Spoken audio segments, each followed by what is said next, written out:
Imagens transmitidas ao vivo mostraram cenas das tropas tentando entrar no prédio da Assembleia Nacional, enquanto auxiliares parlamentares tentavam impedi-las usando extintores de incêndios e barricadas improvisadas. Menos de 3 horas após a declaração, o parlamento voltou para revogar a lei marcial.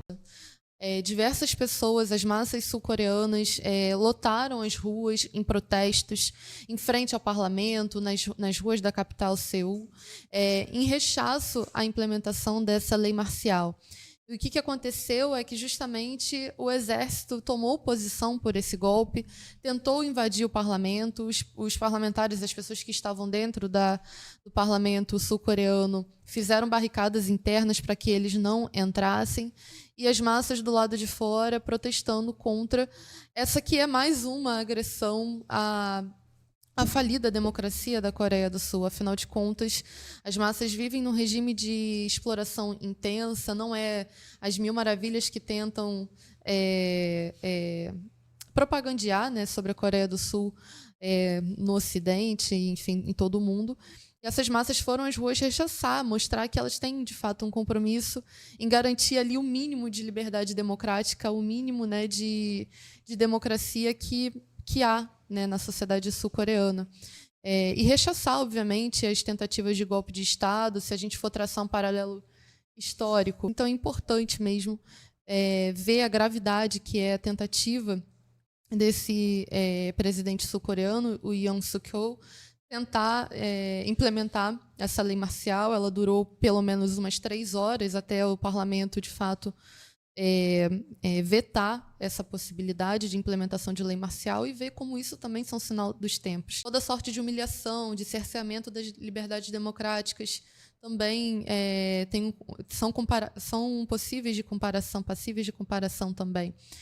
Sobre a questão da Coreia do Sul, o Matheus Marinho comenta que as massas coreanas mostram coragem em bater de frente com os militares. E isso é verdade. Afinal de contas, as massas elas não querem viver sob um regime militar, elas querem viver sob uma verdadeira democracia, né? E a Coreia do Sul está longe de ter uma verdadeira democracia. Então, é bastante significativo, inclusive, ver que as massas nessa região, nesse país em particular, têm também se revoltado bastante contra cortes de direitos, contra tentativas de golpe, contra esses regimes, contra esses governos reacionários que são apoiados diretamente pelo imperialismo yankee.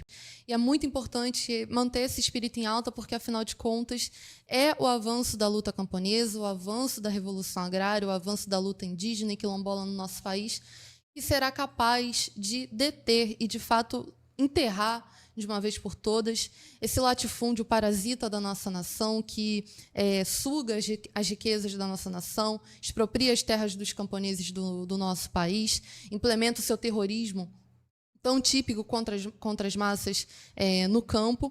E é somente o avanço dessa luta, né, a altivez que o companheiro coloca aqui no áudio, relata para a gente, essa altivez, esse espírito de voltar, inclusive, para reconquistar suas terras, que, de fato, soterrará movimentos como Invasão Zero, esses movimentos de latifundiários, inclusive o próprio Estado brasileiro, que está se colocando a serviço do latifúndio ao ver aí a pistolagem e a polícia militar atuando junto, né, para a defesa do latifúndio aí da Utinga Leão. Nesse sentido, também vai aqui os comentários de vocês no nosso chat. Matheus Marinho comenta que os verdadeiros donos da terra não arredam o pé e resistem de forma heróica, e isso é muito importante. O Andrade também comenta: viva a luta dos camponeses de Messias e a luta palestina, 2 lutas pela terra e contra o imperialismo.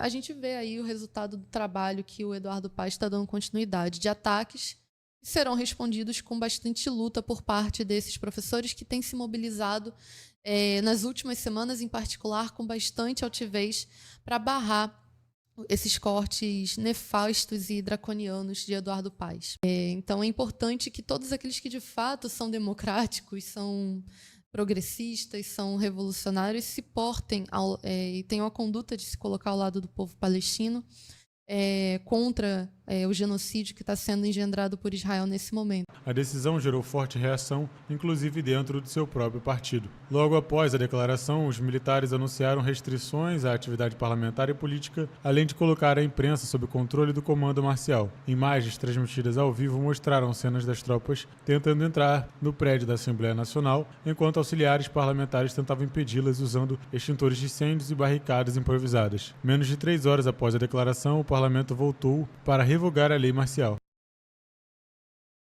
Bom, e essa tentativa, na verdade, quase consumada mesmo, né, de golpe na Coreia do Sul, a partir da implementação de lei marcial pelo presidente Yoon Suk-yeol, ele agrava, né, uma crise política já existente na Coreia do Sul. A Coreia do Sul não é um país tranquilo e sem convulsões políticas. Nos últimos anos, em particular, a Coreia do Sul presenciou diversas tensões políticas, tentativa de assassinatos de políticos, ataques a políticos, grandes protestos de massas também, as massas, inclusive, de trabalhadores se revoltando na própria Coreia do Sul contra a exploração desses trabalhadores. Então, a gente vê que isso tudo acontece num cenário de crise política intensa, de aumento das tensões políticas e agudizações na própria Coreia do Sul, em particular também por conta da divisão, né, do território coreano em Coreia do Sul e Coreia do Norte, após, né, a Guerra da Coreia. E o vice-secretário de Estado dos Estados Unidos, o Kurt Campbell, ele afirmou que os Estados Unidos estavam preocupados com a situação e reafirmou uma aliança firme, uma posição firme entre a Coreia do Sul e os Estados Unidos. Alguns analistas, inclusive do monopólio de imprensa, como da BBC, têm demonstrado que o próprio imperialismo Yankee e seus secretários foram pegos de surpresa com o que aconteceu hoje na Coreia do Sul e não esperavam por essa ação por parte do presidente sul-coreano. Cabe a gente lembrar aqui que as tropas dos Estados Unidos que estão estacionadas na Coreia do Sul já chegam aos marcos de 30 mil tropas. E a Coreia do Sul, ela é um protetorado dos Estados Unidos naquela região da Ásia, naquela região ali do Pacífico, justamente para poder garantir um controle, né, uma supervisão, domínio dos Estados Unidos, do imperialismo Yankee, naquela região que tem a China, que também rivaliza com os Estados Unidos, e com as tensões também com a Coreia do Norte. Afinal das contas, né, a guerra entre Coreia do Sul e Coreia do Norte ela não está findada, ela ainda segue, só que eles estão numa pausa, né, bastante prolongada. Então, é importante a gente analisar essa situação da Coreia hoje, né, da Coreia do Sul e da Coreia do Norte hoje, em que as tensões militares, as tensões políticas têm aumentado bastante. Os Estados Unidos utiliza dali da Coreia do Sul como praticamente uma base militar no Pacífico para tentar também conter, né, os avanços da China naquela região. Não é à toa que, por exemplo, diversos analistas burgueses também colocam que esse século é o século do Pacífico, onde todas as tensões, conflitos, disputas vão se agudizar. E é importante também ver o que há de fundo de verdade nessa análise, porque, afinal de contas, os Estados Unidos têm voltado seus esforços ali, de fato, para aquela região. Mas, voltando para o caso em particular que aconteceu no dia de hoje, essa tentativa, né, do presidente sul-coreano de implementar uma lei marcial, de instaurar ali um estado de exceção na Coreia do Sul, não foi recebida de maneira tranquila. E diversas pessoas, as massas sul-coreanas, lotaram as ruas em protestos, em frente ao parlamento, nas ruas da capital, Seul, em rechaço à implementação dessa lei marcial. E o que aconteceu é que, justamente, o exército tomou posição por esse golpe, tentou invadir o parlamento, os parlamentares, as pessoas que estavam dentro do parlamento sul-coreano, fizeram barricadas internas para que eles não entrassem, e as massas do lado de fora protestando contra essa que é mais uma agressão a falida democracia da Coreia do Sul. Afinal de contas, as massas vivem num regime de exploração intensa, não é as mil maravilhas que tentam propagandear, né, sobre a Coreia do Sul no Ocidente, enfim, em todo o mundo. E essas massas foram às ruas rechaçar, mostrar que elas têm, de fato, um compromisso em garantir ali o mínimo de liberdade democrática, o mínimo, né, de democracia que há, né, na sociedade sul-coreana. E rechaçar, obviamente, as tentativas de golpe de Estado. Se a gente for traçar um paralelo histórico, a gente pode remontar à última vez que isso aconteceu, na década de 80, né, em que uma lei marcial também foi implementada na Coreia do Sul, com a revolta de Gwangju. E esse protesto, naquela época, foi um protesto massivo contra o governo militar na província, né, de Gwangju, envolvendo mais de 250 mil pessoas. Estima-se que mais de 600 pessoas morreram nesses conflitos. Ela foi uma manifestação de estudantes que estavam tentando garantir ali as liberdades democráticas para o povo sul-coreano, e era um período de regime militar, que tinha sido iniciada ali por Syngman-rhee, depois intensificada quando Park Chung-hee entrou, de fato, no poder. Foi um período marcado, né, pela implementação após ali a década de 79, a implementação de uma lei marcial, e que foi rechaçada também pelas massas, apesar de ter perdurado, né? Então é importante ver que esse também é um histórico que perpassa a própria Coreia do Sul. Isso já aconteceu há cerca de 40 e poucos anos atrás, e é importante ver como isso volta à tona justamente nesse momento, né? A Coreia do Sul, ela é, portanto, permeada pela crise política intensa, pela crise econômica, pela própria crise militar por conta das tensões com a Coreia do Norte, e também pela proximidade ali com a China, e como a Coreia do Sul é utilizada como uma base militar praticamente do imperialismo Yankee.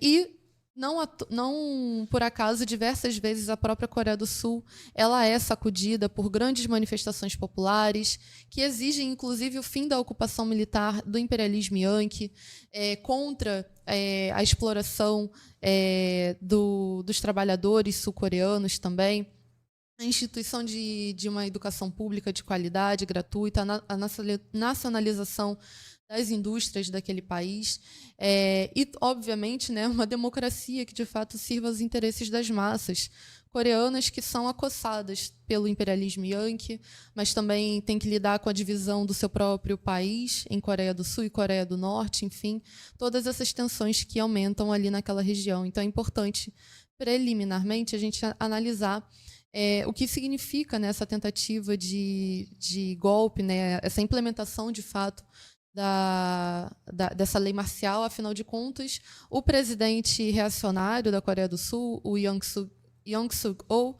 ele declarou essa lei marcial com a justificativa de conter, né, as forças anti-estatais sul-coreanas, de tentar conter o avanço do comunismo, enfim, tentar conter os opositores. Então é importante ver como isso também acontece num período marcado internacionalmente por tentativas ou consumações de golpes militares, né? Nos últimos 3 anos, 7 países africanos passaram por golpes militares. Aqui na América Latina, a gente está acompanhando, inclusive, os próprios desdobramentos das investigações sobre os preparativos de um golpe militar que segue, né, no nosso país, uma tentativa de ruptura institucional.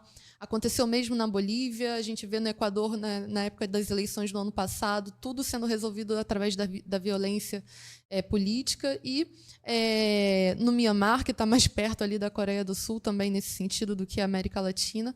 Então a gente vê que ao redor do mundo tem se pululado esses golpes militares numa tentativa de tentar conter o ordenamento ali do sistema imperialista nesses países. Então é importante mesmo ver a gravidade que é a tentativa desse presidente sul-coreano, o Yoon Suk-yeol, tentar implementar essa lei marcial. Ela durou pelo menos umas 3 horas até o parlamento, de fato, vetar essa possibilidade de implementação de lei marcial e ver como isso também são sinal dos tempos.